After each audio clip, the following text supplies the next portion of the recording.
শাসন জারি করতে চায় এমন যুবক আছে, এমন যুবক আছে মোহাম্মদ বিন কাসিমের মতো জুলুমের অন্ধকার দূর করতে চায়, তাগুতি শাসন দূর করতে চায় এমন যুবক বাংলাদেশে আছে। আল্লাহর কসম, বক্তৃতা করি না, আমলের ওয়াজ করি না, ফাজাইলের ওয়াজ করি না, কাজ একটাই,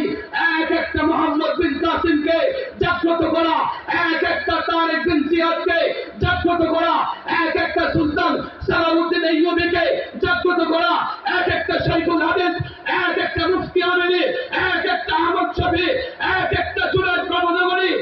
এক একটা নূর হোসেন কাসিমীকে জাগ্রত করা। তোমরা যদি জেগে ওঠো, আল্লাহর কসম, ভারত যদি আগ্রাসন চালায়, এই ভারত তোমাদের প্রতিরোধে টুকরা টুকরা হয়ে যাবে।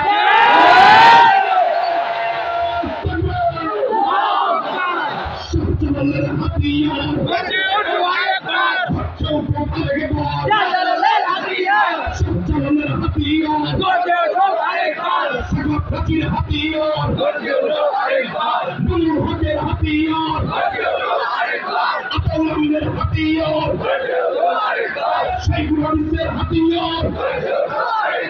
মুফতি আমিনীর হাতিয়ার,